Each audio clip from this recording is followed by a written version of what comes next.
people. Woo! Friday, Friday, Friday. Yes. Hello. Welcome. Come on up in here, y'all. Hey, Craig Smith. I'm gonna bring you in a minute. I gotta talk about you first. I want to get you in. Come on, people. Hey, Shannon. Yes. Come on, kids. Yes. What's? Hey, Dean. Come on, kids. Hey, Miss Portia. How are you? Come on, kids. Look at this brother. Come on. I don't think y'all understand how excited I am today to interview this brother right here. Guys, come on. Work with me.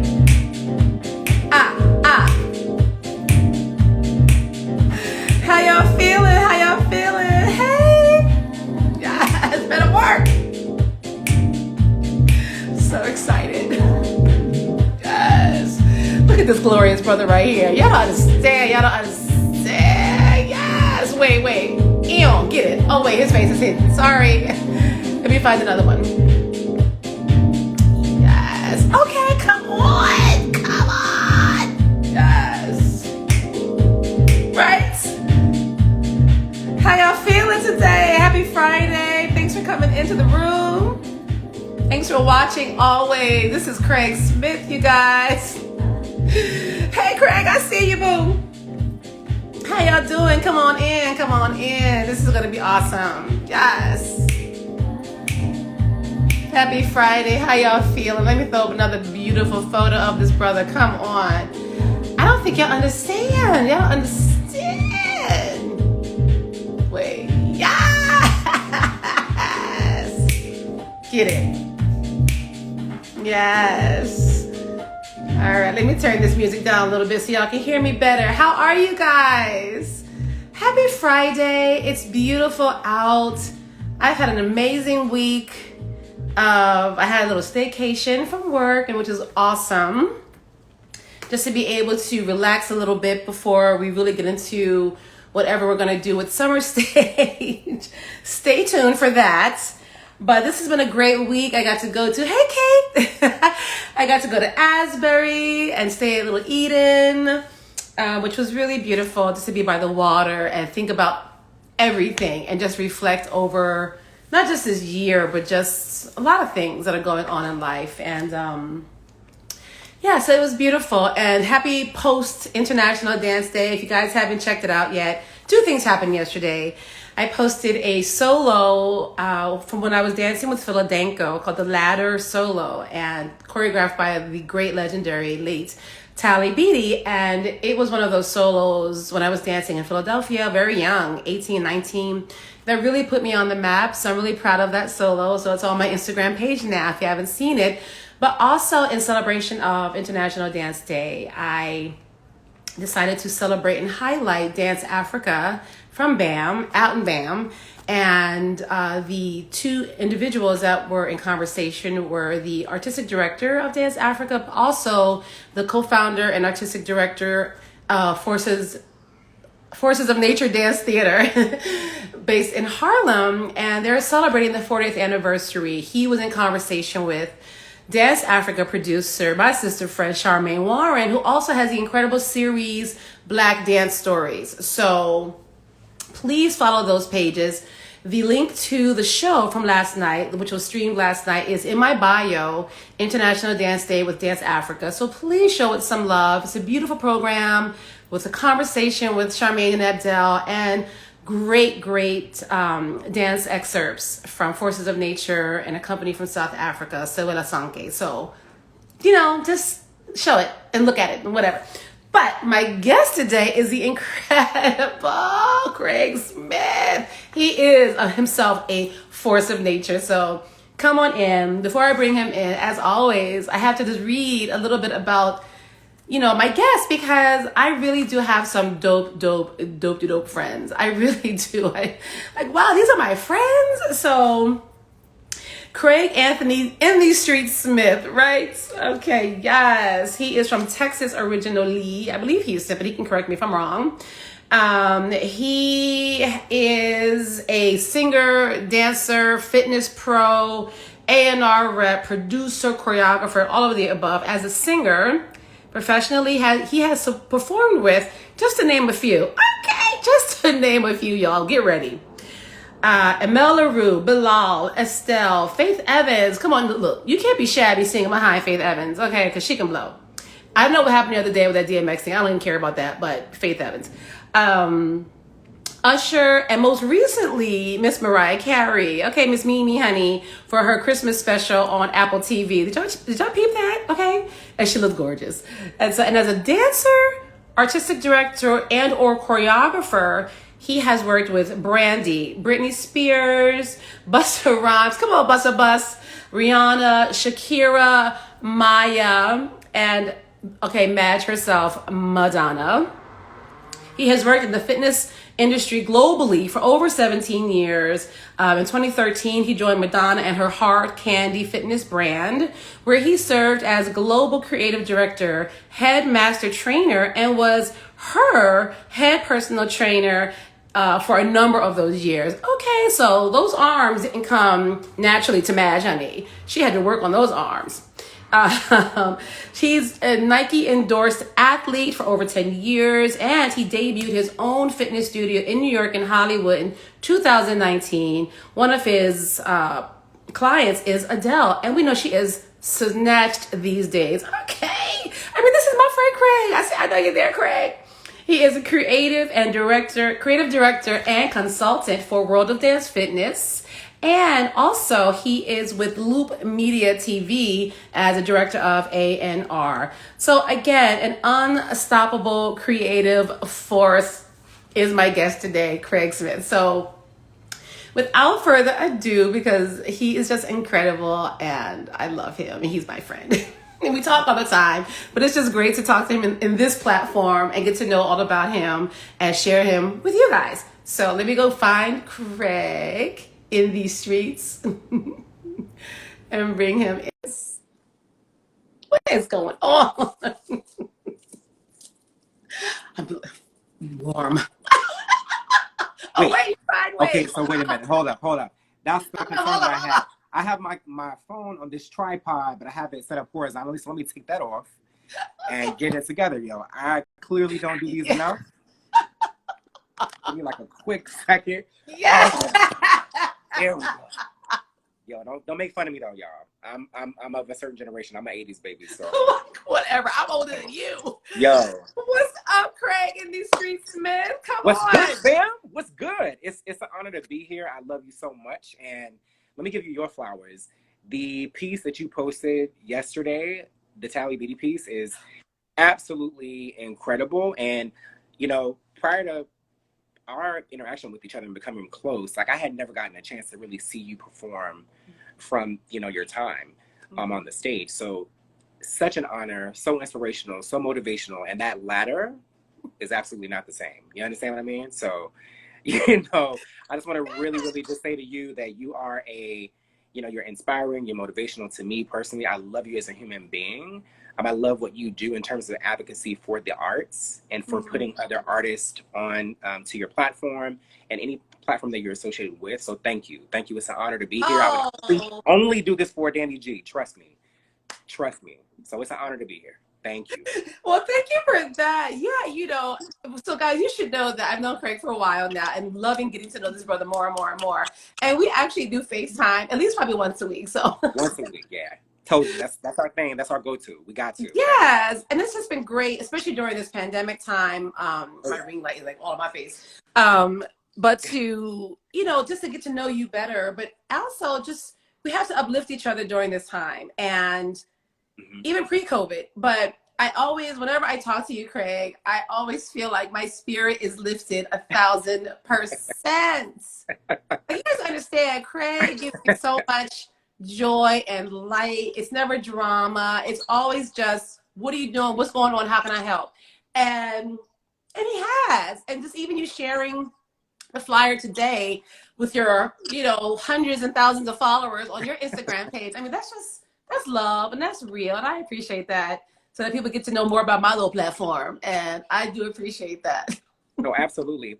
For me, like, I just love supporting and standing 10 toes down along with any person that really truly is authentic. They're adding value to people's lives. They're doing something to help the creative space evolve and move forward. And you're absolutely one of those staple individuals for me. So thank you. Like, again, like, I wouldn't do this for anybody else. Trust me. So really quickly, backstory, Craig, when I did my For Summer Stage Anywhere virtual last September, National Dance Day, September 19th last year, Mhm. I was reaching out to, you know, high profile individuals to give testimony about not just Summer Stage, but just love for the New York dance scene, because so many of our friends and artists have lost work. Yeah. Some have had to even move out of New York to different places now. And it's, you know, it's slowly coming back. I don't know what this mayor is talking about, July 1st, reopening 100%. Yeah. I don't know. But one of the artists that my friend Craig here was able to land me for my testimonial portion is the one and only Maya. I mean, Maya.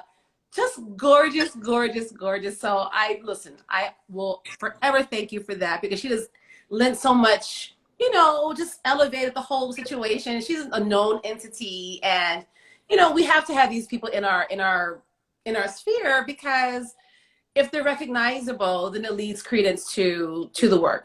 That's just that's just real. That's business. Okay.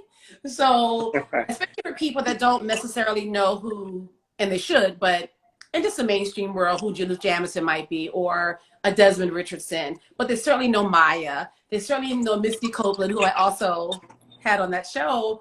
But just, you know, lending that voice was everything. So I will forever be grateful to you for that. So even though I know, tell us where you are, tell us how you're feeling.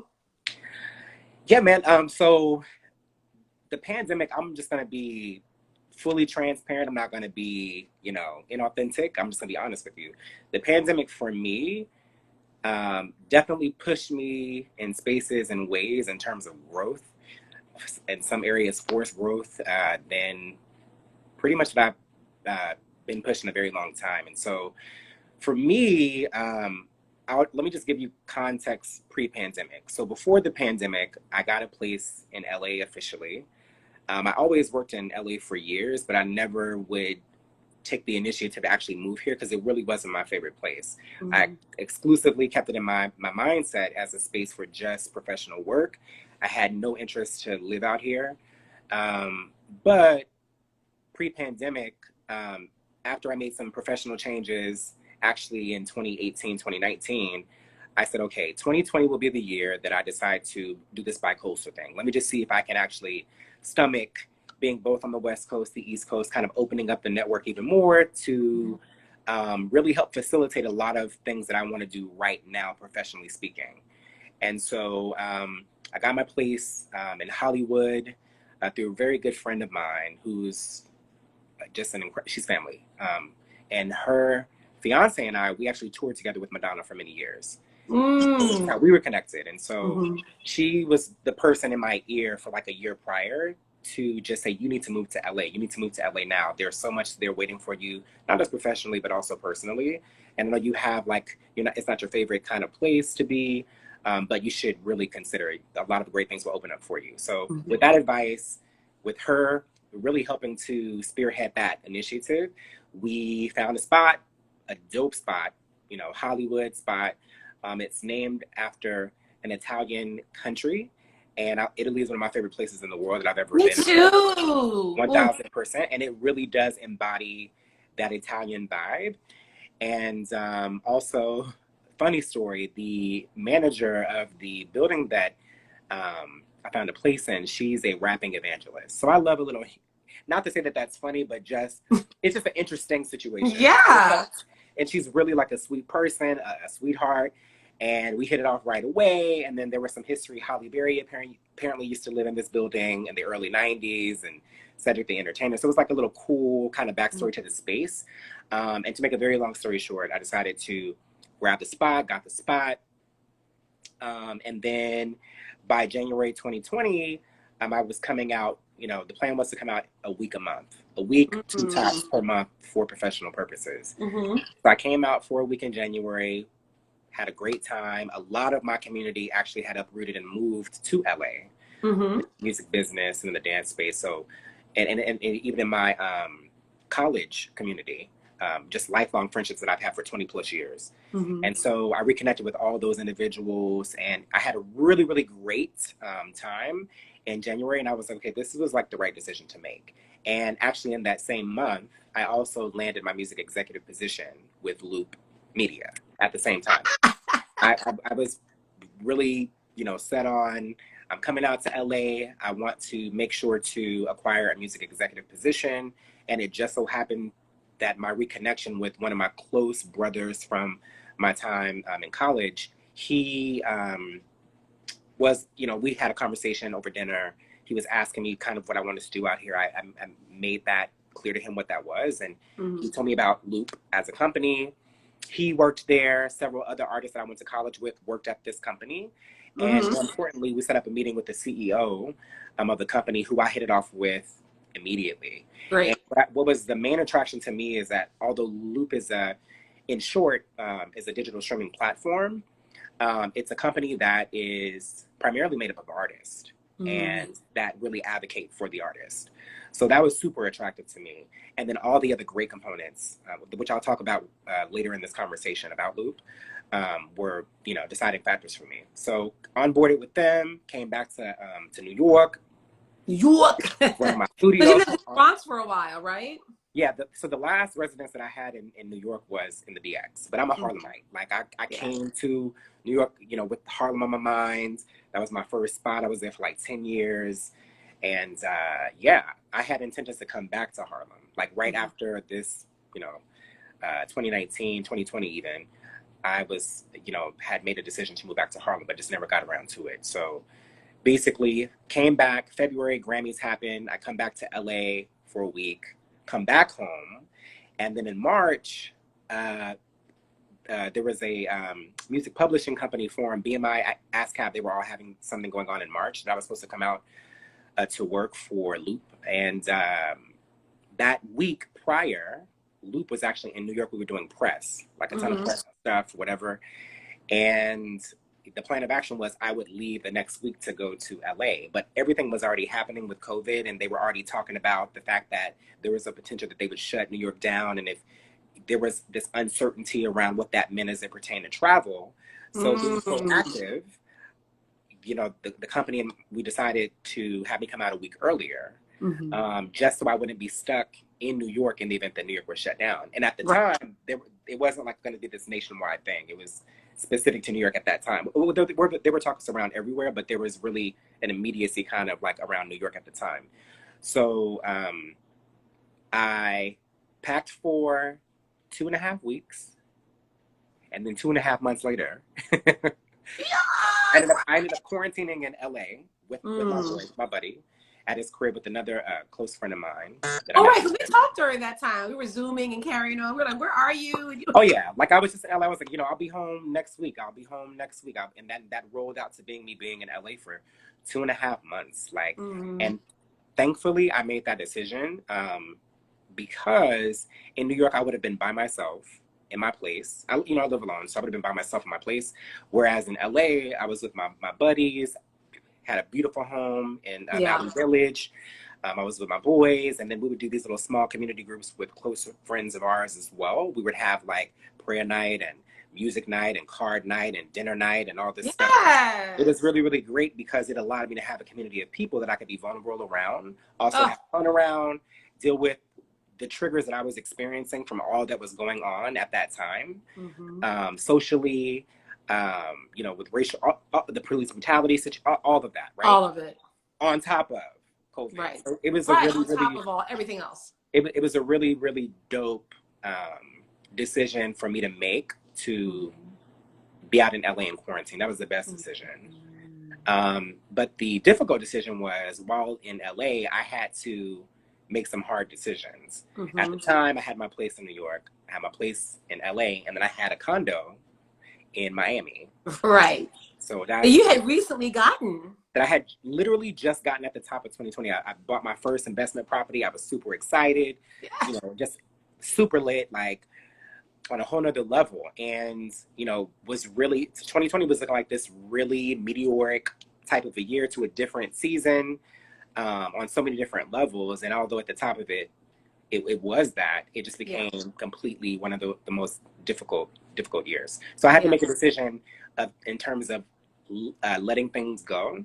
And a part of the decision was, well, where is my work? Where is my work predominantly in this season, right? Because like most people, number one, trying to stay safe and healthy, a lot of people lost their jobs, lost their access to resources.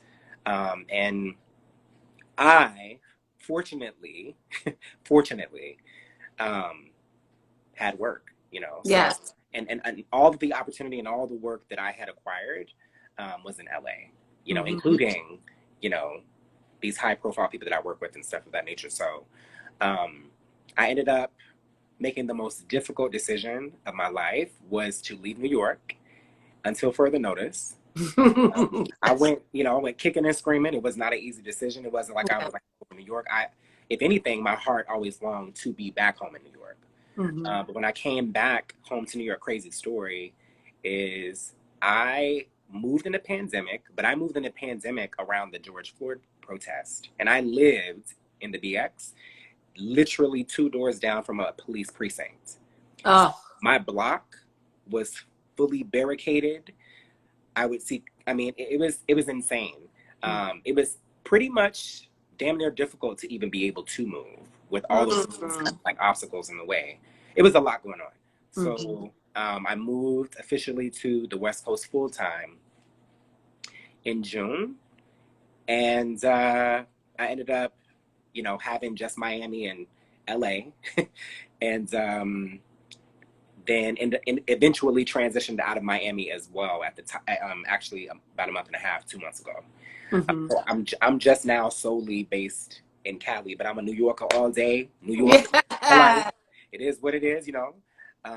You know, I plan to be back on the East Coast actually by the end of the year. So I'll be bi-coastal again, but I'll have an East Coast presence and be based out here. So yeah. And also tell me, we talked about you being also in Atlanta.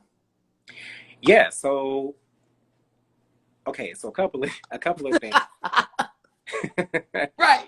After, you know, having to be convinced literally and truly by my family, my New York family that's on the ground in real time, they could tell me what the city was like, what the struggles were, what was going on. Like, after having about like 4 really intimate conversations with people that I consider to really be close family, they actually just gave me the real, gave me, you know, what it is, what we hear on, not only what we hear on the news, but what we don't hear on the news about what's happening. Ooh. Right.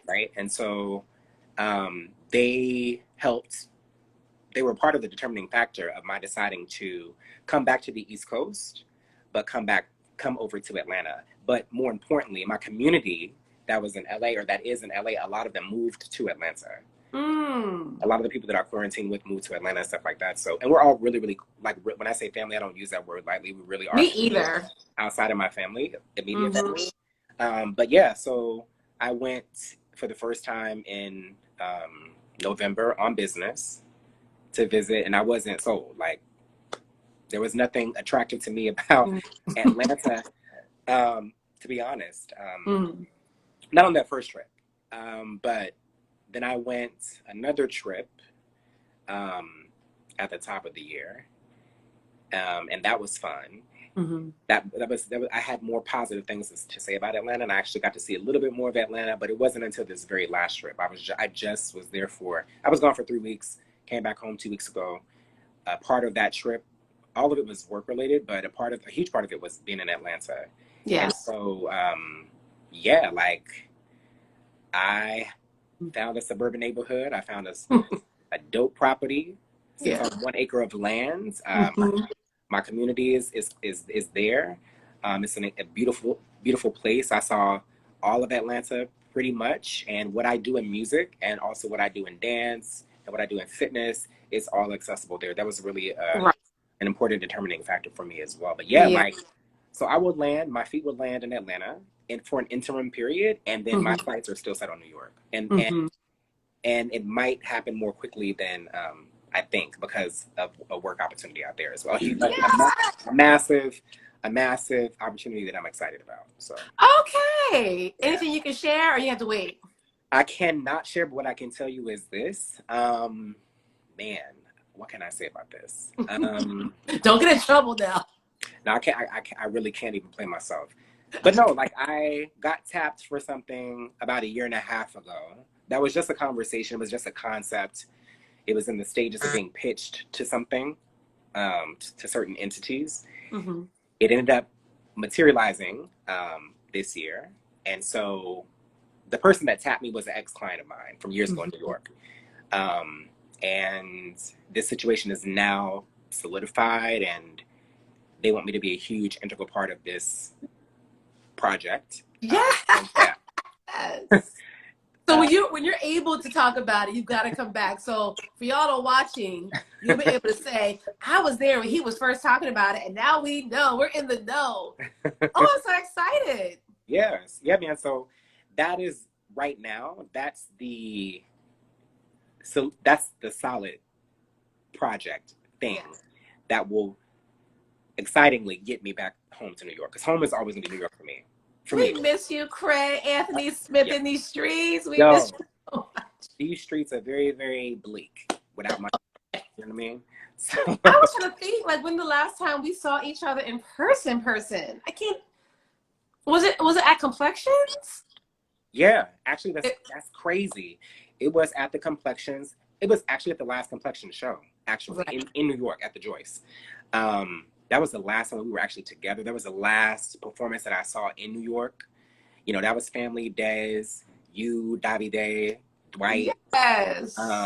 That's crazy. That was the. And so many of us, I realized doing these conversations, especially my dancer friends, artist friends, like that Complexion show was the last time I saw about 5 people in real life. That's crazy. Supporting Complexions. It didn't even dawn on me until now that you're bringing that up. That's the last actual piece of art that I saw like live in person pre-pandemic, and then where I was just around, you know, my people. So, yes. Yeah. So correct me. When it first came on, I said that you're from Houston. Is that right? So correction. I was born and raised in Austin, Texas. Sorry. Okay. Austin. Yeah. So born and raised in Austin. My entire immediate family, extended family, is based there, but I have family all over. Houston, Dallas, Austin. I got family in Mississippi. My mom's is from Yazoo City, Mississippi. So I'm a Southern gentleman with a East Coast swag all day. That's who I am, right? Exactly. So, and I have family in California as well. So right. So yeah. I should actually pause for a second and say that my super goth. Look, I'm in New York. I'm in the Heights, right? Things are going on. But my super is like working in my courtyard. So in case you hear some weird like, I don't have gas. So New York, right? I can't believe I just said that. It's my super. I had to close the window. That's why I got my fan out, because I am warm right now. Okay. So it's my super. But as I like to ask everybody, because I think it's fascinating for me, but also for people to understand where people got their start, how they started, what drew them to the arts and entertainment. And so can you share with us, Craig Anthony Smith, I love saying your whole name, just Craig as a child. So I found one of your childhood pictures, and just adorable. I mean, and your mom. Yeah, my mom's is. Like your mom, just queen down. And so how you found your talent, your voice, how you knew.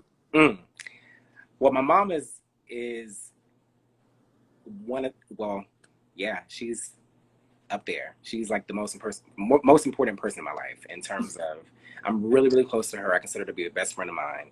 She's just a woman of God. She's just a beautiful human being. She will give off the clothes off of her back to anybody that she doesn't know. She's kind. And I'm not just saying that because she's my mom. She really she embodies these attributes. She's honest. She has nothing but integrity and grace. And so, and she gives incredible sound advice. She's a really wise woman. But in terms of, I'm a singer. I've been singing since the age of 4. I came out the womb singing, pretty much. But yeah, like music is my life. Now, is anyone in your immediate family, do they have vocal talent? Your mom? Yeah, my siblings, both of my sisters are instrumentalists. My oldest sister played the oboe. My sister, that's both of them older than me, but 2 years older than me, she played the alto sax. My older sister, Yes. clarinet. My sister also played the keys. I played the keys. Yeah, and my brothers are, athletes, chill, that type of thing. But yeah, like started singing at 4. I come from a really, really strict religious upbringing. My dad was a kind of mega pastor, if you will, in the sense of music chops. So I grew up singing, in the church choir, kind of like that typical story. I grew up singing in church choir, being a soloist. My talent was recognized by my family. At school, at a very young age, I would compete in talent shows, always get first place. Singing Yeah, first whatever. place. Not that that meant anything, but Of course it did. no, but yeah. Winning. But yes, I would compete in talent shows, win them. I would always get, the support, at least from peers, huge support for my musical talents. My choir teachers, my music teachers always really poured and invested in me, and I just would live and breathe music.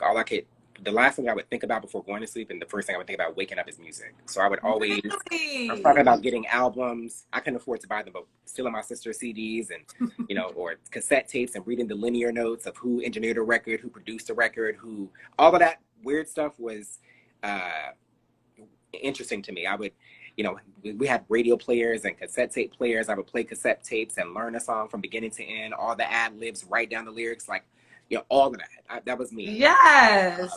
Outside of like playing, like a little black boy playing with toys and cartoons, it was music for me.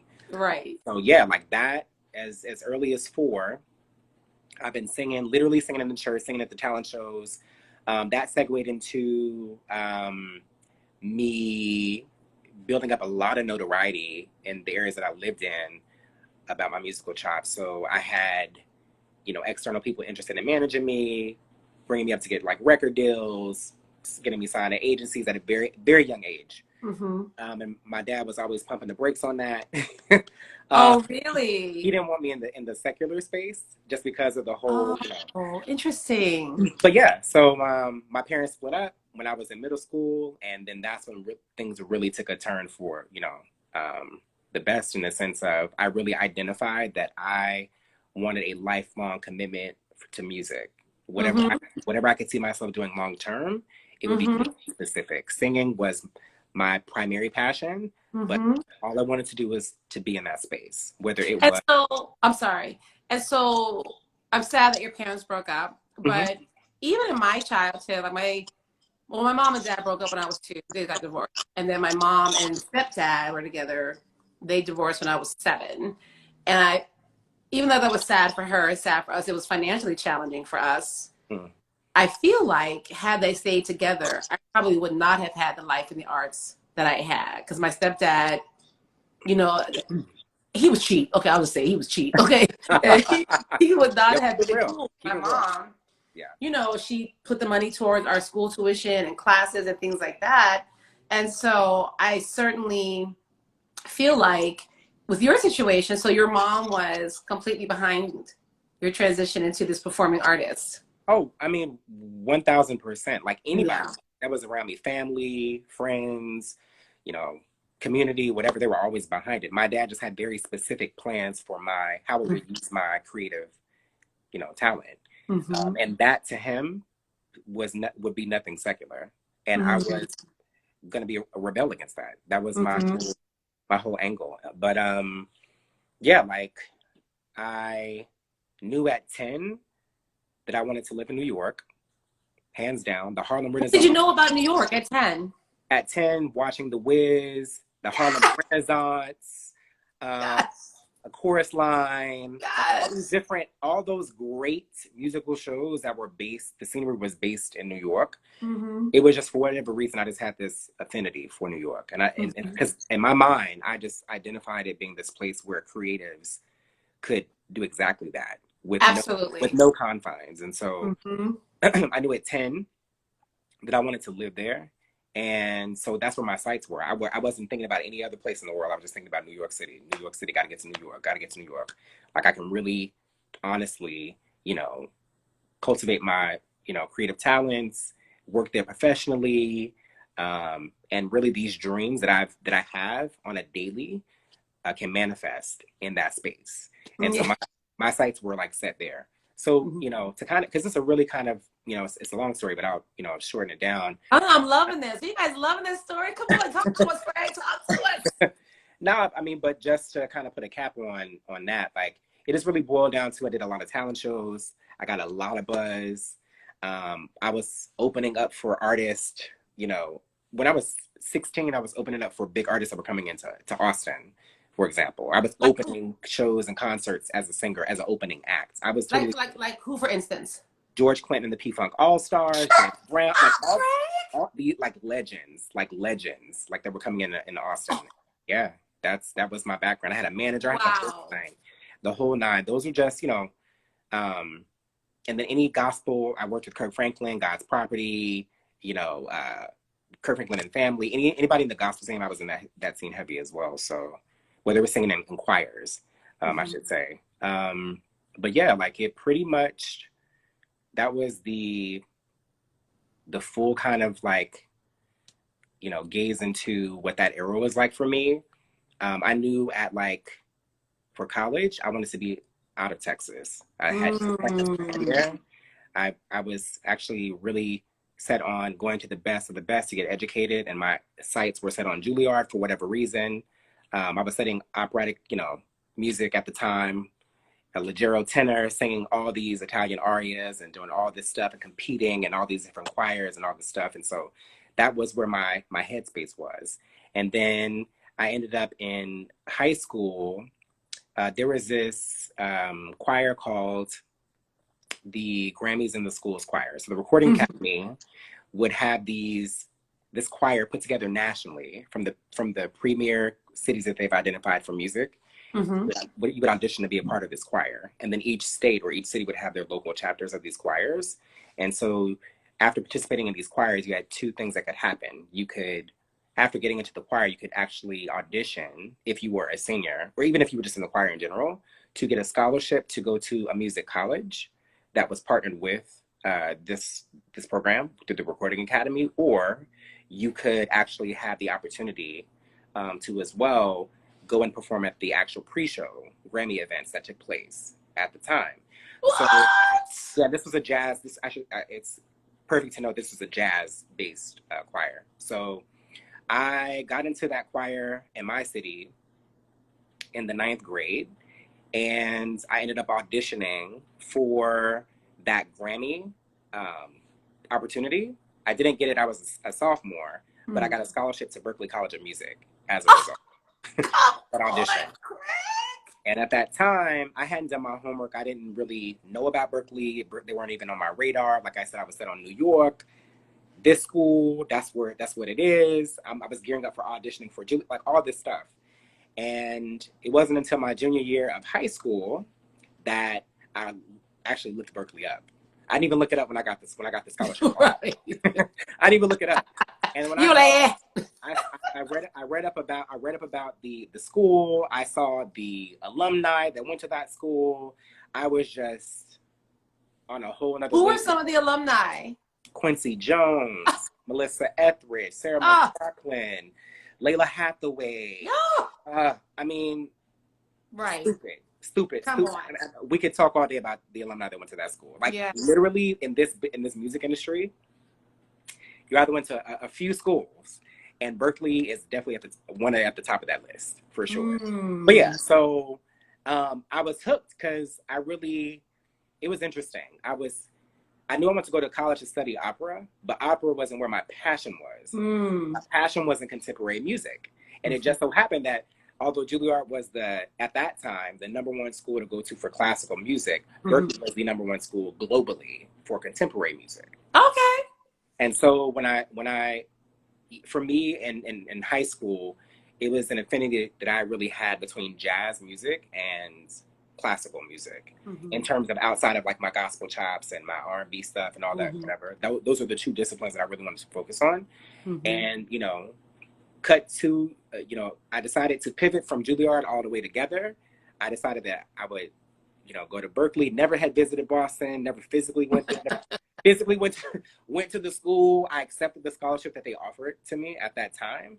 And I left home at 17. I graduated when I was 17. I actually waited a semester. I started school at the top of January 20. Wow. January 2000. January 2000. And was this a full like 4-year ride? This was a partial scholarship initially, and when Okay. it came, then it morphed into. Yes. So, yeah, that's and I had never. I went from Texas, where it's hot and dry and all of that, to the full-on East Coast, arriving to snow, and it was crazy. It was a crazy transition, but I was no joke. I was no with, joke up there. I was So with, I to was tell about that me, life.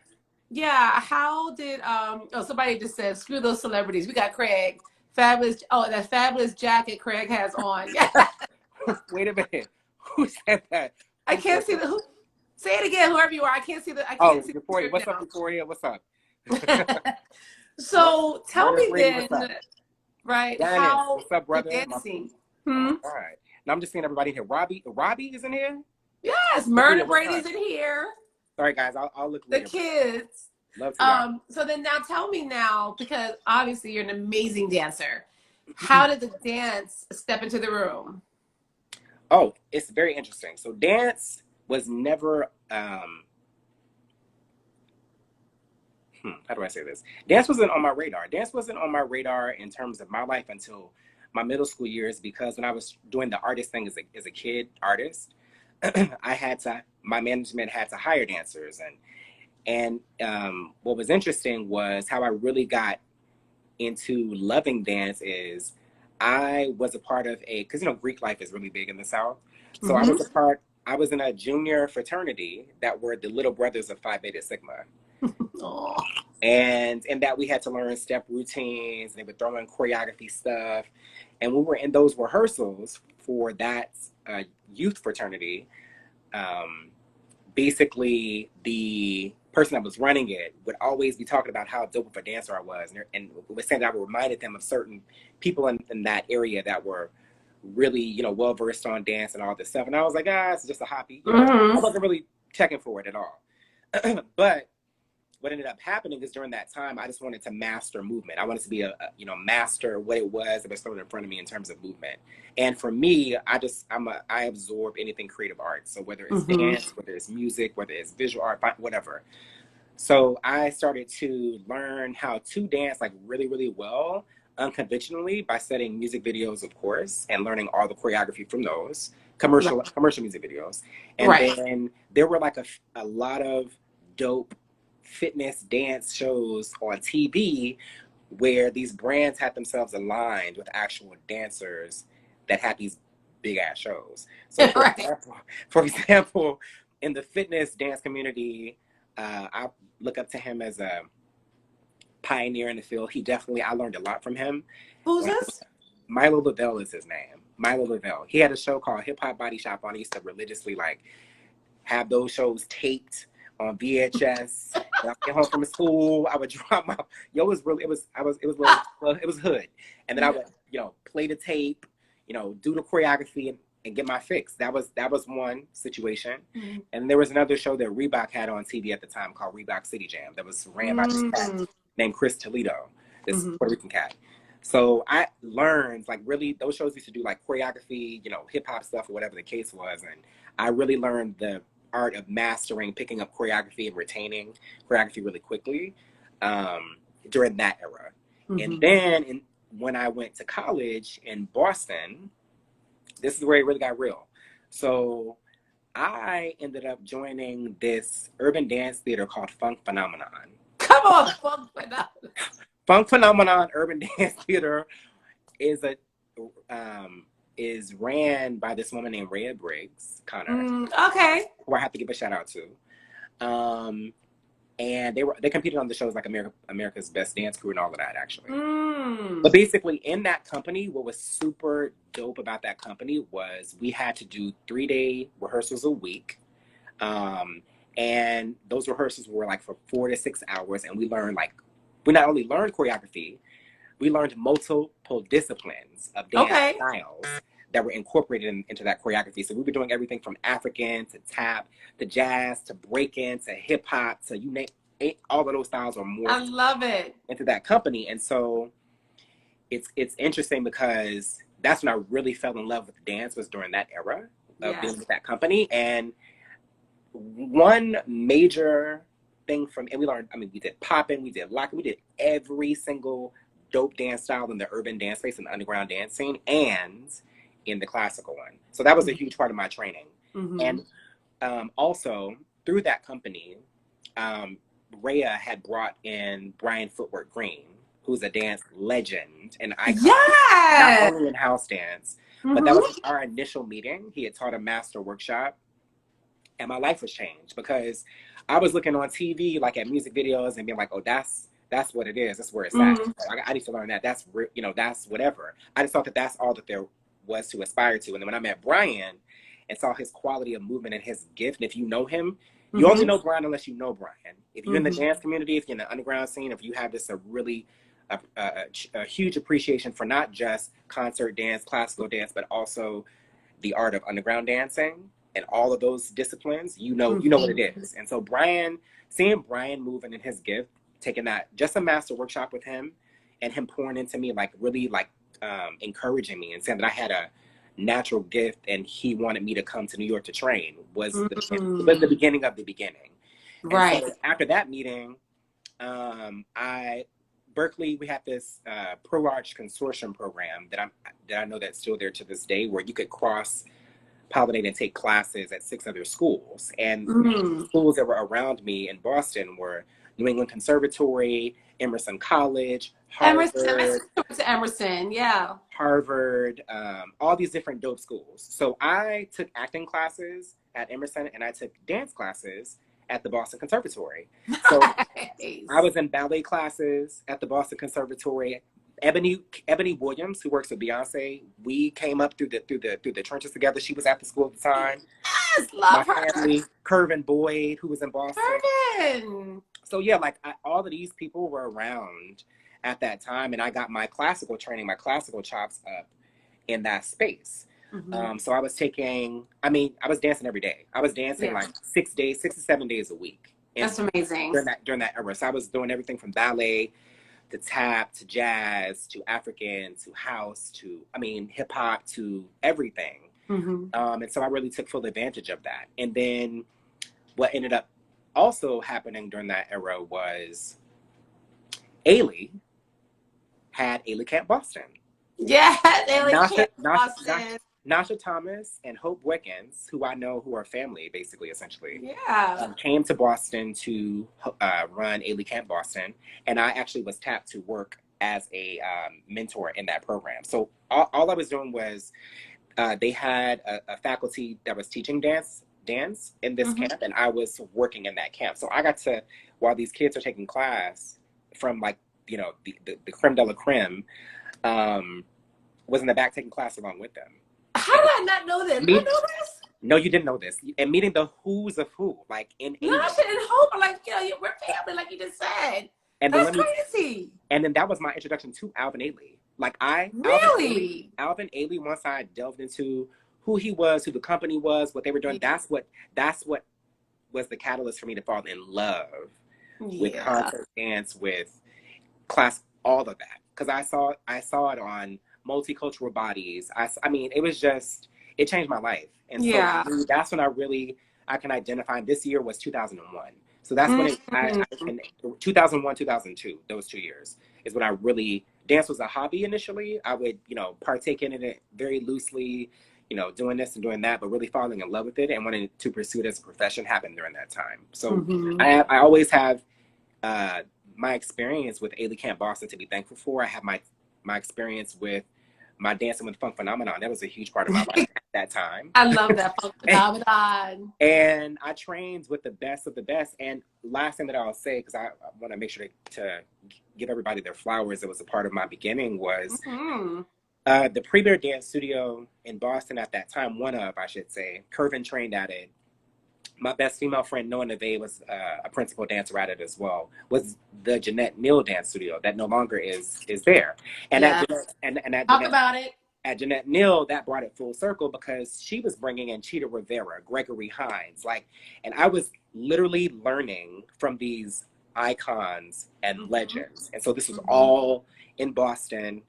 And I had my instructors like Jimmy Vieira, Michelle Chassé, that's not a pun intended, that's really her last name, is Michelle Chassé, Jeanette Neal. Isn't Jeanette Neal? That's where also Desmond and Dwight would do workshops when we would be on 1,000%. 1,000%. And what's even crazier, yo, like before I would walk into like jazz class or ballet class, who would be my best friend of like half a decade at this point, a full decade plus at this point, is Noah, who did Fosse with Desmond, So Noah's picture would be on the wall. I had no clue who she was. That diva. Everywhere, all over that studio. And only like a few years later, we would become the best of friends. I hired her as a principal dancer on a project I choreographed. So it's insane. I have Funk Phenomenon in Boston, Jeanette Neal, Brian Footwear Green, Alvin Ailey. Like those are my beginning of the beginning to really make me fall in love with all of the things that dance has to offer as an art form. And I seriously sat down, made the decision to say, along with singing, I'm going to also pursue something. It wasn't, I would have just been happy to just be dancing professionally of some capacity, whatever it was. I knew that my vocabulary in dance was not that extensive.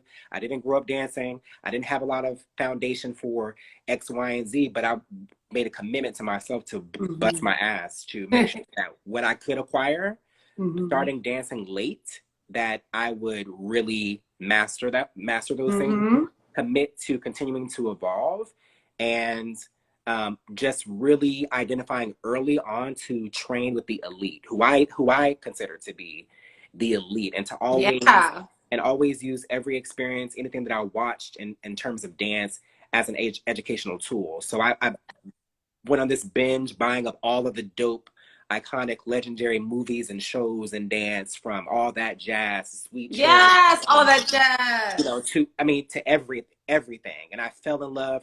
One of my favorite dancers of all time is Paula Kelly. One of my favorite dancers of all time is Sid Charisse, Fred Astaire.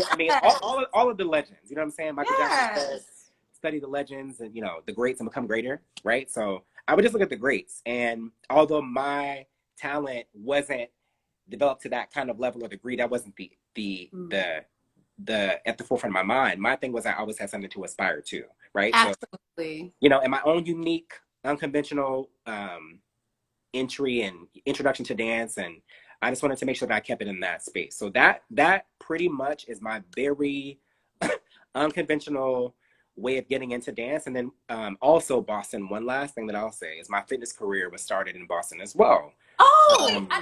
That was my next question. Yeah, my fitness career. How'd that start?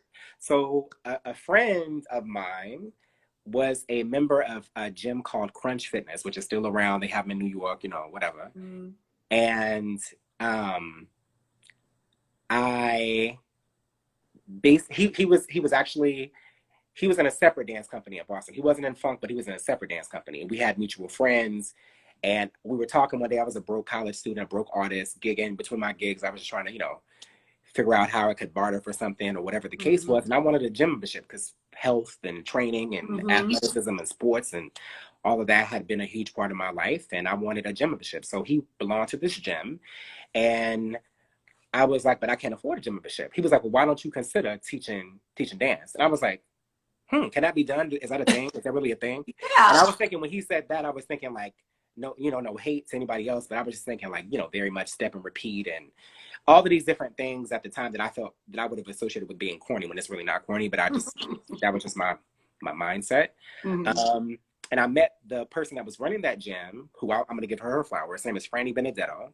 She is this, at that time, well, even prior to that, she's, paid her dues. She's a well-respected fitness professional. She was doing a ton of DVDs and a lot of, this and that, the third, and met her. And we hit it off right away. She found out what I was doing. She, number one, she saw some footage of me dancing, and she was just like, yo, I would love to have you teach here. She put me on her schedule. I got a free membership, and I could get a check. I could get a check, so I could secure the bag at the same time, right? So for me, it was a win-win situation. I get paid to teach people dance for an hour, and I get access to a gym at any time that I want to. Plus, I get paid on top of that. Mm-hmm. Okay, that's amazing. Too good to be true. So then that snowballed into, I really quickly became really popular teaching dance in that space. And so they started to tap me to doing, all this press and marketing stuff. And from that, develop into these massive opportunities and in Boston. Mm-hmm. And, not even trying, my fitness career was born that way. I had no aspirations whatsoever as it pertained to fitness at all. Mm-hmm. I was just like, I'll be here for a short time, a short season. This is just an interim situation. I'm in a space where I get to do dance. That's great. I get to train and work out on my own body. That's amazing. Yeah. So, this is dope. And so that was super dope. Like a lot was born in that space, because while I was at Crunch, I started a dance company for Crunch. They would fly us all around the, yeah, it was crazy. Started choreographing for that, spearheading that up, met some dope people that are still friends to my, in my life to this day. And everything was really, it started there. Yes. And cut to graduation, 2003, and then gunning for New York right away.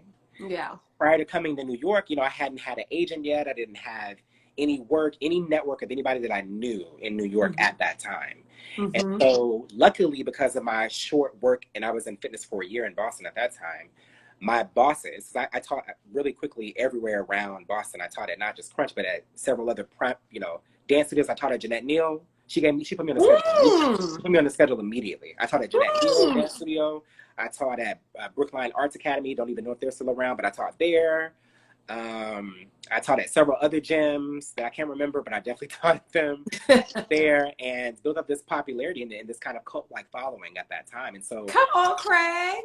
Prior to my move to New York, Franny Benedetto put in several calls to different people that ran the kind of like best and most elite spaces in fitness, and told them that I was coming to New York.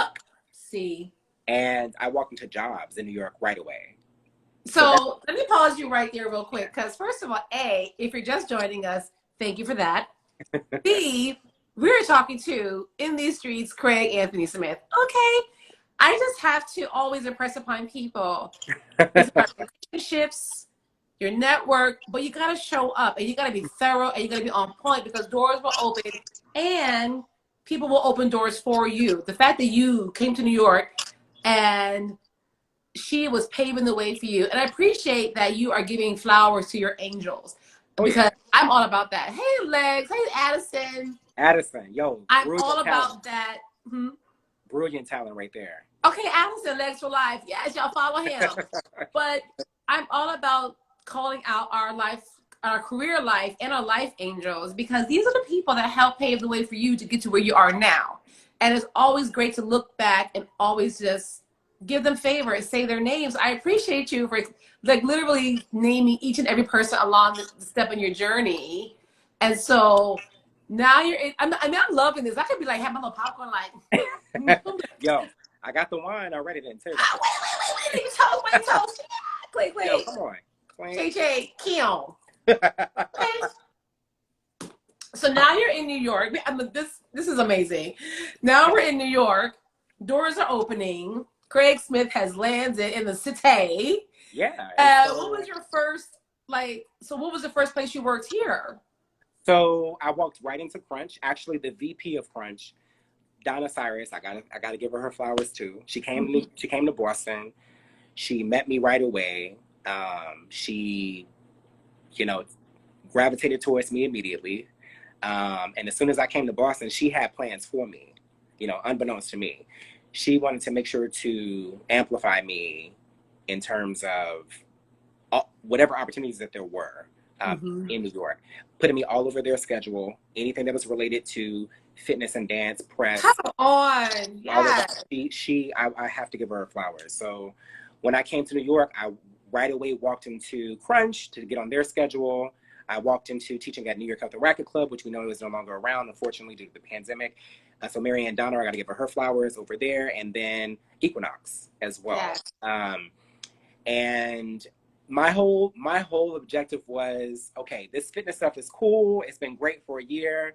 I've had a lot of unexpected blessings from being in this field, but I want to focus on being a full-time artist. I don't want anything to take away or distract me from my aspirations in terms of being a full-time musician and being a full-time dance professional. I had, the plan was to, for a very short period, remain in fitness and then to segue out of it altogether. That was the plan. But as soon as I got to New York in 2004, the company Nike, which is a huge part of my life and really is the central reason as to what really made me take fitness serious in a completely different type of way. So Nike, in partnership with Madonna's creative director, Jamie King, had partnered up to roll out this new fitness dance product called Nike Rockstar Workout. Right. And at that time, they were rolling out that product exclusively to Crunch. Jamie was a member of Crunch here in Hollywood. And he, as the choreographer that's worked with and the creative director of the Who's of Who, not just Madonna, but you name it, he worked with them, from Prince to Ricky Martin, to Shakira to Britney, he was working with everybody at the time, right? They wanted to do a beta test phase of this product before they would take it to national and international market. So I happened to, at that time, just in a year, only in 1 year's time, all of a sudden be esteemed, identified as this elite instructor at Crunch, this kind of go-to guy. And so yes, Nike ended up inviting 20 of Crunch's best instructors to this in-house 2-day workshop with Jamie King, Stephanie and Tiff, who worked with him on several iconic projects for the Who's of Who in the business. I love them. They're so dope. People like Leo Montezuma and Don Draco and Galen Hooks, all these people, like through that era, got the opportunity to work with Jessica Castro, who's my sister to this day. We all met during that time. Teresa Espinoza. So they ended up inviting 20 of Crunch's top instructors to this 2-day training. And while I was there, the idea was to experience this product and to see if you want to partake in being a teacher of it, just on a club level, and that would be it. So I experienced it. I thought the first, product that they launched was cool. I was like, okay, this is cool. I'll teach this product in addition to my own freestyle format classes and schedule. And let's just see where this goes. I really want to work with Jamie professionally speaking. Right. When I get to the West Coast side of getting into that network and stuff. So I really want to do this opportunity because it's Jamie King. I wasn't thinking anybody else. I wasn't thinking about who he was working with. I was like, I need to work with this brother. I know this brother's profile. This is who I want to work with. So I'm going to say yes, regardless of what the opportunity is. So cut to, did that for like the first quarter of that year. And, taught the class. It was cool. And then they were pulling out a second product. And this one was centered around Brazilian dance culture. It was like Ashe, Samba, all these, dope styles of dance. And with this particular product, I really took a huge liking to it, like immediately, because I just loved, I thought the music selection was dope. I thought the movement content was dope. It was, was fun. And at that time, unbeknownst to any of us, like Nike was looking to identify 4 master trainers for this product because they had basically escalated the intention of going global with this product to the market. Oh. So they weren't just going to keep it at Crunch. They were going to take it to other brands. So in that first day workshop, you know, Jamie and I, he remembered me from the previous one. We exchanged pleasantries. We took the master class initially, and then I just saw these people on the sidelines from Nike, like pointing like at me. I don't know why, they were just pointing. And so I was just like, oh, okay, you know, whatever. Right. And then Donna from Crunch comes over to me like midway into the master class doing something. And she says, they love you. That's all she said. And I, you know, so finish the master class, make a long story short, to kind of wrap this up. Jamie comes up to me and gives me a compliment that, you know, that I just was like, okay, he's a man. So if he goes, he's saying whatever, he sees something, I'm with it. And then, you know, before the end of the first day, Nike was offering me a contract to be a master trainer. I didn't know what any of that meant at the time. Right. I didn't know what any of that would mean. I was like, okay, that's cool. You know, that's cool. I'll get some sneakers. I'll get some clothes. Okay. I'm just like really like, you know, just kind of like not even like really like keyed in and locked in. And by the end, to make a long story short, by the end of it, they offered me the contracts, and then that was the beginning of the beginning, yo. That was when things really changed, and I had no idea about just even saying yes to that, what that would turn into, what that would look like, how that would, you know, just really be the beginning of the beginning. And that's really truly what it was. So to kind of basically tie in what the 10 years with Nike looked like with my work with them, I signed on board as an elite dance athlete with them. They flew me all over the world. And when Craig. they flew me all over the world to spearhead these educational training workshops for this product, whatever the new releases were during those 10 years, or sorry, it wasn't all 10, but during the time that product was in the market. I would fly all over the world, lead these master training sessions, meet the best of the best in these countries, Asia Pacific region, the EMEA region, you know, all Europe, South America, the States, Canada. It was flying me over everywhere. I was like jet setting, champagne sipping, not even knowing what to do. It was like, yo, this is cool, but just really not even like really taking it in, you know? It all happened kind of really, really, really fast. And and basically started out doing that, this elite dance athlete. Then they tapped me to choreograph by '06. They tapped me to choreograph for a campaign that Jamie wasn't available to choreograph for because he was so busy with all the other artists he was working with. And then that was the beginning. I got my first 5-figure check as you talking to a full-time artist who dips and dabbles in fitness, that is just really trying to be a full-time artist. But I get my first, like, it was insane, Danny. Like, I just talking about it, like articulating it and bringing it out into it was crazy to think about, because I used to always have these like thoughts in my mind, like, oh, if I just get a certain amount of like income, I'll be good to go. I can move this way and do this and do this. And then when that check came, I was walking on Frederick Douglass Boulevard in Harlem, like I was like, I don't know what to do with myself. I was just like, this is stupid. This is crazy.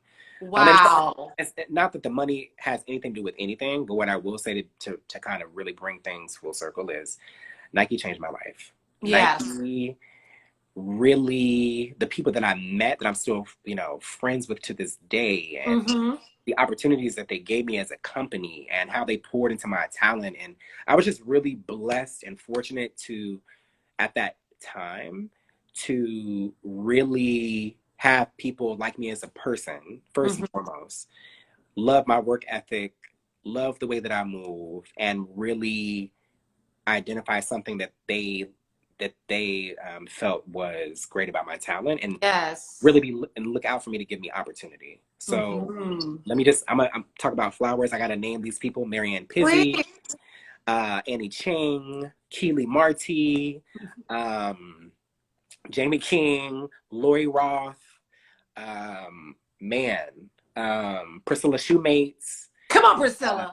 Elaine. Oh my God, it's what I will say, my job went from being a signed master trainer, lead dance athlete, to a choreographer, to a producer, to a creative director, to a A&R consultant, to a music license, like all these different titles that I was able to during that era be able to really tap into. So Yes. I am 100% Nike all day. I love them as a company. They're a brand that I feel not only, you know, aligns themselves with great public relations companies when it's in vogue to do so around social issues and stuff like that. They really put their money where their mouth is. They really they support dance. They support, you know, legit causes. And I love the fact that they open up their mass platform to really give people opportunities to do great things. So wow, Greg, you have done it and you're still doing it. And so when you were saying, you know, when the fitness took off and you really wanted to focus on being an artist, but then, you know, your life went a whole different direction. yeah. Do you ever, I mean, I don't like to say do you have regrets, but you're still in it. You're still working in the industry. You're still, Oh yeah. you know, what you were able to sing and work with people. And so do you still have aspirations of being that artist, or has that sort of like gone to the back burner as you pursue being this now A&R person, this, you know, producer, you know, all of those things?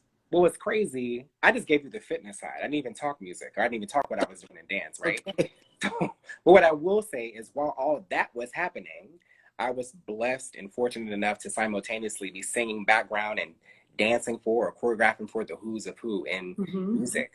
And I mean, it's mind blowing, but it's not that I don't consider that I've removed myself from either one of those fields. I actively still work in those fields. When I get a call by a specific individual or artist that I really truly respect and I have a desire to want to work with, I absolutely will. And what I will say is that I'm just a personality or a person that thrives off of variety. Yeah. I love to be able to express myself in a multitude of creative ways. And so music gives me something that dance doesn't give me, and vice versa, as well as fitness. There's something from each discipline that gives me something very unique, and I want all of it. I want all of those things all the time. Well, what I meant was like Craig, the solo artist, like is that still something you would do or do? No. Or that changed. That changed years ago, and the reason why is that I just really didn't like what the music industry was putting out. I felt like they abandoned the integrity of really great music and just artistic excellence, and we're putting out a lot of, I don't know. I don't want to hate on anybody's, you know, music or art, but I wasn't inspired. I felt like they abandoned a ton of great things, and so my aspirations changed during that time. Whatever solo aspirations that I had, I left those on the back burner. Yes. If anything, I felt that there was more freedom in, you know, these different areas that I was in, because it really, really was. I could still be full-time in music. Yes. In a uniquely different way. I could be full-time in dance in a uniquely different way. And I could be full-time in fitness in a uniquely different way. And I identified, okay, my lane, although I'm in various places, will be these three areas. Right. And I'll make sure to cross-pollinate and integrate and amongst the three. So typically what I would do is I would identify a project as a fitness project. It might have been a fitness project because Nike coined it a fitness project, but it was dance. Right. It was a professional, you know, dance project.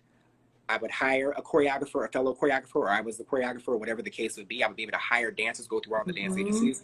So it was all interconnected, and I would go and secure the music for whatever the campaign was, or whatever the release was, whatever the product was. So you see how it all like tied in very, very nicely.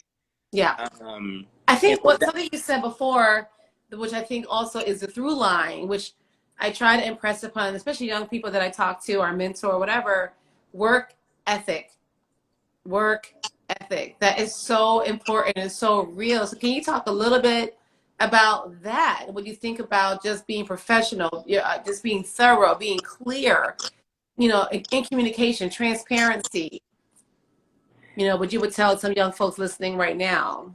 Could you pose that one more time because our screen paused? Oh, it's okay. So what you said earlier about having a strong work ethic, and you see people like your work ethic, and that's Yeah. the through line. And so when I talk to young students and young dancers, etc., I try to impress upon them you could be as fabulous dancer as you want to be, or a singer, whatever. But if your professionalism is lacking, you might get the job, but you may not keep the job. So just talk to us about that work ethic. Yeah, like I was raised by two incredible parents, and really have to get my hat is off to my mom's, because once my parents got divorced, I didn't see my dad a lot. But what was just instilled in my siblings and I we were young, was number one, demand excellence of yourself. Number two, commit to learning. Number three, develop discipline and fortitude, and be constructive and productive in whatever it is that you do, period. And so for me, I come from two hardworking parents, like like, you know what I mean? My dad put his sons to work. We was mowing lawns at like 5. I had a diaper on, like straight up outside, we had expectations. We had to do chores. We had to do all these different things. In your diaper, Craig. Yo, in the diaper, in the whole situation, yo, with a fro and a pick, the whole nine. You know what I mean? But yeah, like little stuff like that, like makes all the world of difference. Yes. Like, my siblings and I had to come home. Like when we came home from school, we had to clean. We had to clean. That's the first thing. You had to do your chores when you came home. Then you got to your homework. Then you got to eat a meal. Then you got to relax. Okay. Then you got to, it was a system, right? So I just basically, being raised that way, maintained those core values and those core things that were instilled in me from my parents. Something as simple as that. And still apply those to this day. And I had my first job when I was like 12. My first internship when I was like 13. So I had to, anything that we wanted outside of my parents' willingness to give it to us, if we wanted to get something, like whether it was these hot kicks or concert tickets, or go, hang with your peeps and go to the movies, little simple stuff, you had to work for it. Exactly. So, I came up I have a big family, and we were taught the importance of working, of saving, of budgeting, of all of those different things early on. So for me, I'm super thankful to my parents, because they just really raised their 5 kids the right way. Like that was those values that they instilled in us. Like I do the same thing since I was a kid. The first thing that I do when I get up, meditation, prayer, all that stuff, and then I'll make my bed up. Like something as simple as that. So absolutely. Even through this entire pandemic, or I'm just gotta make the bed. Yeah, like just gotta make my bed. Like cleaning is mad therapeutic for me. I get to think about how I want my day to go, any issues I gotta just process, or whatever the case is. Simple stuff like that. And although it sounds like it has nothing to do with business, it does, because in business I'm a beast. Like I make sure that organization is really important to me. Doing your due diligence and execution is important. Efficiency, innovation, strategy, all those different things. Like, it really taught me it really helped sharpen my business chops, if anything. I went to school for music business. I study all the time. Like in my free time, I read books. I love a variety of different topics. I consider myself to be a advocate for serial entrepreneurs out there in the space. I allow myself to be able to learn something from everybody in their situation, apply it. And when it comes to business, I love a lot of top business gurus, Yes. So yeah, in terms of work ethic, I think the simple key things are to literally show up to do the work. That's the first thing. Have a plan, have a strategy, show up, do the work, commit, see it through, and keep it pushing. At the end of the day, that's I really, there's no formulaic way to do hard work. Just got to be disciplined, have that fortitude, show up and do the work, and that's pretty much what it is. It's really no. And one of the people that clearly we brought up way earlier when I first started the show was someone like Madonna, who we know has a sick work ethic, at least what I've heard.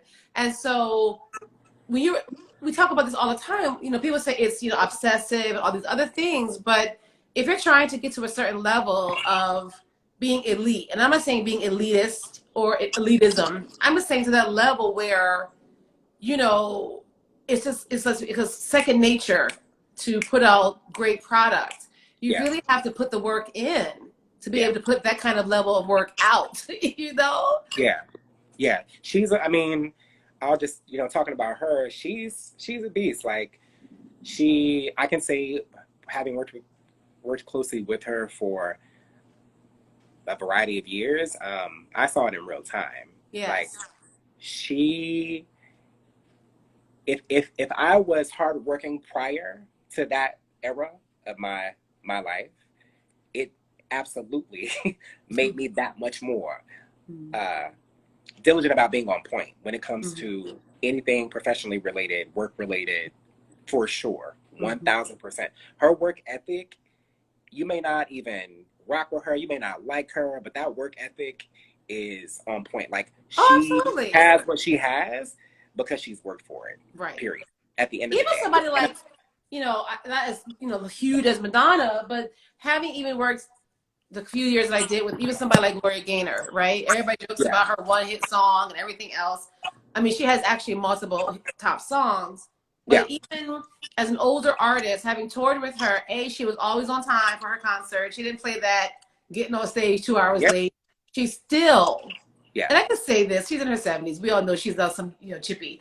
But she's still taking voice lessons. She's still taking public speaking lessons. She's still, this doesn't stop. You don't stop just because you make it. You still got to keep that work ethic up, you know? And so you have to watch and learn. You can't think you've arrived to the point where you can't learn from others ever. You're constantly learning, you know? And I think that's amazing. And so one of the things I got actually off your Instagram page, you guys need to follow Craig if you aren't already. You know, Craig Smith Worldwide, because he is okay. But I love some of the things. I know we talk a lot about mental health stuff and everything else, but I think these quotes on your page. I think they're your isms, or maybe not, but you can tell me if I'm wrong. Stop breaking yourself into bite-sized pieces. Stay whole and let them choke. That's not mine. I wish I could take the credit for that, but I don't even know the source of it. I just will find things that resonate with me. And when I tell you, that is a quote that really exemplifies like exactly what it is that I stand for. Yes. I'm a whole person. There will be no 3/4 of me staying outside of a room face at all, ever. Thank you know, in terms of that, like, yeah, I mean, that just kind of goes without saying. I feel like that would resonate with all of us, no? Yeah, like that's not my quote, but quotes that you see on my page typically are just of different, whether it's from a writer or if it's from a posting that I saw from somebody else. I typically try to give credit if I can, but yeah, I only post. But that's real. I mean, you know, as I've gotten older and, you know, moving in different spaces, former dancer, now a presenter, and you sort of kind of gauge the room, and it's like I am authentically myself, and at this point in my life, there's no more playing small. There's no more. This is it. Nah, I'm you don't have to like me. You don't have to like me, but you are going to respect me. How about that? Word. Kim Holmes. I got to give props to Kim Holmes, who's another. She knows how I feel about her, but let me just give her flowers real quick. She is definitely somebody that is a favorite of mine. If you don't know who she is, it's a creative genius, and she is one of my favorite female dancers. Period. Yes. Walking these streets. So. So I know we're almost at 90 minutes. I can't believe it. So first of all, thank you for taking the time to give us all that information and inspiration, because I look at you, and even though, yes, we kiki on FaceTime late at night, and I love talking with you because it's always so just uplifting, and you know the things that I go through and am going through and aspiring to, but just, you know, just a word for the kids, what you're working on, what can we look for next besides the big news that you have to wait to tell us about, and Loop, tell us more about Loop. I will wrap it up with Loop, actually, just because Loop Media, Loop TV, Loop.tv is our website. Loop is in short, it's a digital streaming platform that streamlines the in-home to out-of-home um, entertainment streaming. So we have three verticals to the business. We have what's called out-of-home or B2B, business to business. So we basically, anytime that you're in a dining, retail, hospitality space, and there's public screens in those spaces, typically the content that you see in those screens, we provide content, and primarily the content that we do provide is music video based. We do provide other content like, you know, movie trailers, sport trailers, like just a variety of content. And then the other vertical to our business is OTT linear. And basically what that means is think of a digital MTV. It's 24-hour music video streaming service. So any smart TVs that you own, like a Roku or a Vizio or a Samsung or a Sony or Amazon Fire TV, we have our app on there. So we are all things music on those channels. And then the third vertical to our business is a mobile app. And you can go to your app stores on iPhone or Samsung, or if you have Huawei devices, and you can download the Loop Media app. And think of the app as music video meets Spotify, meets Snapchat, meets Instagram Reels, meets TikTok. It's all of that. Oh my God. And basically, it's all things music video. So what you can do in terms of the audio space on a Spotify, you can do the same thing for music video on the app on Loop.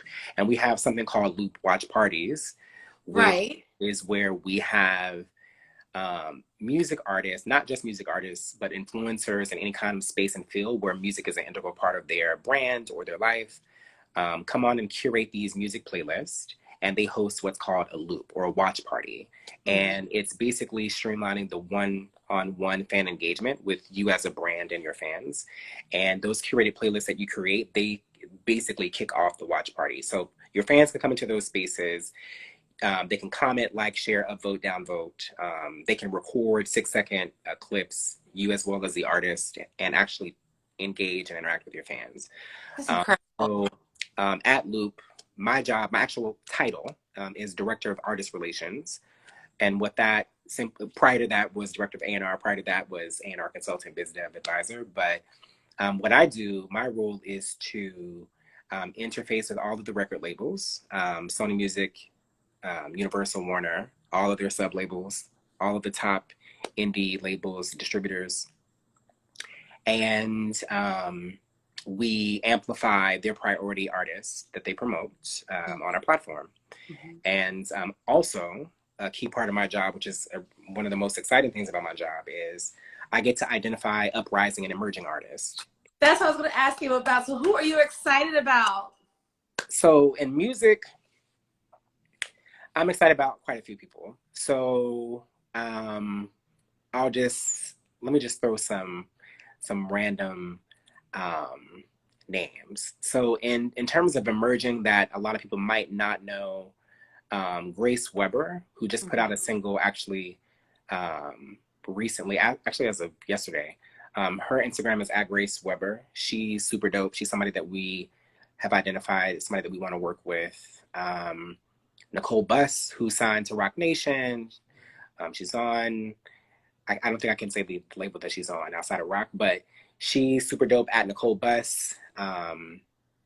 Sharaya J, you guys that are dancers know Sharaya. Sharaya is a beast. She was on the show before. She has an incredible catalog of stuff. Netta Barzi is another dope one, a big artist that I really, really rock with. Jay Davy, Yazara. Yazara. I'm so happy that I recognize one of the names. I feel so out of the loop, no pun intended. But I need to get, so you are going to be my conduit to all what's popping and happening, because, you know, I mean, I know things dance, but sometimes music, I tend to stick with things I've known and loved for years, you know, like Sade and Tina Turner, of course. But I need to know what's going on. Big shout out to Natalie Imani, who just came into the room. Natalie, in her own right, is a dope, number one, talent artist. She supplies supporting background vocals to the who's of who in the music business right now. Oh, I'll just give y'all two names, John Legend and Jasmine Sullivan. And Natalie is a beast. Natalie has her own music. Follow her at Natalie Imani. She's somebody that I haven't asked yet, but hey, Nat, I'm gonna hit you up. Love her. But yeah, like what's really, really dope is that I get to identify emerging. I will say this: another artist, Laud P, who's a Brooklyn MC. He's super dope. He is somebody that I really rock with. But I get to identify whether it's a soloist, an MC, a band, whatever the case is, whoever it is that we have interest in, and then we want to find the platform. And so that's one of the really, really cool things. So if you do happen to be an artist in this chat, I see I make music, and you want to escalate getting something to me in particular, in terms of being considered to be on our platform, one, you have to have music videos. That's the main thing. Because of our platform, and two, what you can do is you can DM me on Instagram, my own profile. You just look at my handle, shoot me a DM. I'm typically good about receiving my messages and responding back to them. So yes, what just hit me as you were saying that, even though we've talked about this a lot, my dance career ended and all that, blah blah blah. But one of the biggest pleasures of my job is as a presenter is putting emerging, fresh, up and coming choreographers in the concert dance space on our platform, Summer Stage, and finding that new talent, that new choreographic dance talent. And so early in my presenting career, like my two shining lights, I always talk about, I wasn't the first presenter, but some of the first New York shows were like Camille A. Brown and Kyle Abraham. So I'm so proud of that and so proud of them. And it really is one of the best parts of my job as a presenter and a curator, and hopefully other things come. Yo, you are so important to the dance community. Like, I just have to reinforce that, just because of introducing a lot of great talent who don't have recognition, commercially speaking, but that you bring such great artists to the summer stage. I'm just so thankful for you. Like, you're a huge significant part of the dance community in every single way, and that just has to be stated and said. So thank you. But I know that I've kind of like I've kind of covered everything, Danny. Like Luke TV. Oh, the last thing that we didn't talk about was Roll the Dance, but we could do a part two. We could do a part two about World of Dance, but we are definitely going to have you back, Craig. Somebody said, proud of you, bro. Yanis World. Yo, Yanis is my brother. That's my brother for life. Yanis is a super dope. He just talk about a talent. This brother and I met in New York City, training as dancers. He is an Indonesian brother. He came actually to New York from Australia. He himself, in his own right, is a super dope, reputable, super talented choreographer, dancer. He's worked with the Who's of Who. He's worked with Paula Abdul, The Voice, and all. He's incredible. He's an actor. He's moving into the TV and film space now, actively acting in that space, and he's just a brilliant guy. Follow him at Yanis World. That's my brother for life. I love you, brother. Thank you so much. Yes. I'm so proud of you. Like that's my bro. That's my brother. So before I let you go, we will have to have a part two for sure. No, anyone that's listening, again, thank you all as always for tuning in. I have such fabulous, amazing, dope friends. Any quick question a burning question for Craig they want to ask before I let him go into his Friday evening? Yes. I have a date with my girl Gina right now on the Upper East Side. No, I want to give shout outs to Audrey, Blackbird Signature. I love you. We worked together for many years with Madonna. I love her. This is my South African sister for life. Natalie Imani, I see you. Cynthia, Yanis. Cynthia. Okay. Cynthia's, I love my Cynthia. That's my Colombian sister right there. Kimberly Holmes, I love you. Like, you know what it is. You know what it is. Who else is in here that I saw? That I know? Roberto Calden, that's my brother. That's my Dominican brother from New York. Super dope designer. Legs for Life, Addison. I love you, Addison Ector. We've got to get Addison Ector on the show. Yo, F for Fade is my barber from London. It's my brother, Franklin. Yo, if you ever need your hair cut, and I'm talking about cut in like a real way, F for Fade, That's my bro. Like, he's an artiste. He cuts the who's of who. Like, he's the beast. Go follow his page. I just want to show everybody Lisa Datz, one of my closest friends, actress, voiceover artist. She's a beast. Like, she's so talented. Yeah, I mean, I just want to say, just show love to everybody that came through. This was super dope. Danny, I thank you. I love you. I've been doing this for nobody else. I know I was talking in circles, but I hope. Trust me, these are things that I just hope people can take away. You know, I think Shannon on here was talking about, you know, showing some of her students, especially for me, like these conversations. Shannon, so love you, Shannon.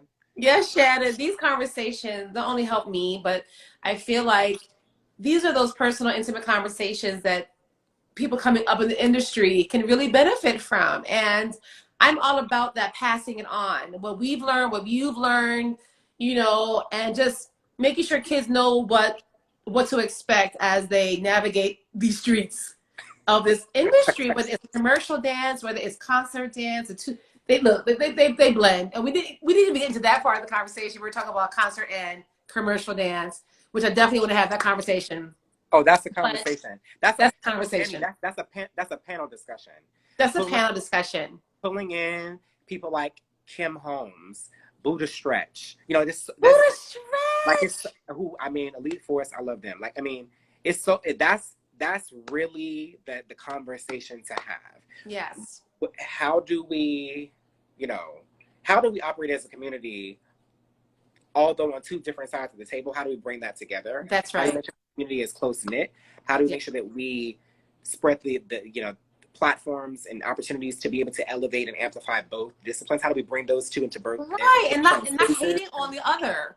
Yeah. It's dance. Come on, y'all. We're all dancers in these streets, whether it's, you know, on TV or at the Met. Like, it's dance.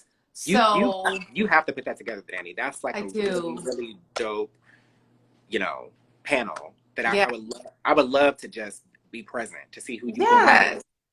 Well, I'm trying to build out my little platform. I do have a StreamYard account. Listen, I'm a Wonder Woman operation over here. Light blew out halfway through. Y'all don't even have a ring light. But what we will do, we'll end this the right way. We're gonna take our wine glass. Yes. And we'll toast. I love you. I thank you. I support you. I love what you're doing with your platform. This is super fun. I don't ever do this, but this was really, really fun. And yeah, y'all make sure to follow my girl, support her. When you see Danny G doing anything, she is an advocate she's an artist first. She's an advocate for the arts. And she's just a great resource and a person that really is just doing great stuff for us. So, and helping to evolve our culture and add value, right? So y'all follow her, show her love. Let's take it up. To that, I'm gonna take a sip. Ooh, a sick ring. I'm going to close out with you on the screen because usually I close out by myself. But I love you, Craig Smith. Just a couple shout outs from me. I'm wearing my kimono by Stephanie Allen. Her link is in my bio. Craig's website is in my bio. My show next week. So most of you know, some of you don't know. The 50th anniversary of the solo by Alvin Ailey, Cry, is next week. So I am doing a special show next week with some of my contemporaries in Alvin Ailey that I dance on that stage with, but also learn the solo from. Nasha Thomas, Renee Robinson. We're doing a pre-record. We're going to record it, but it will be a conversation about the solo Cry. So the actual anniversary, the 50th anniversary of the solo, the debut, the premiere, Judith Jamison, was May 4th, 1971. So that's the actual day of the anniversary, and we'll be talking and recording it that day. But it will be loaded next Friday at the regular time. So, you know, that was a big deal for me to dance that solo. I, you know, didn't get to do it for very long because of my injury, but I got to do it. Okay. I mean, come on, like, giving you your flowers, like, I cannot wait to see that. I will be promoting that and ask everybody to attend. That is absolutely amazing. And just keep inspiring us, man. That's so dope. That's Cry is just, I mean, the history of Cry, like, that is just absolutely incredible. Yes. Ailey also will be doing some lead up to the anniversary. I know they're planning a panel or a celebration with Judith Jamison on her actual birthday, which is May 10th. And I'll also be posting the compilation we did last year with the Cry Girls. Remember that from last year? Oh, so yeah. Sharing that Yeah. So much more to come. I love you, Craig Smith. I'm about to get out in these streets. Friday night. Please, everyone, be safe. This pandemic is still happening. Word. Be safe, Craig Smith. I love you. I can't wait to see you in person. Please come home soon to New York. I'm coming home to New York sometime next month, and you'll be the first to know. I love y'all. Love you. And y'all have a good night. Thanks for coming through. You too.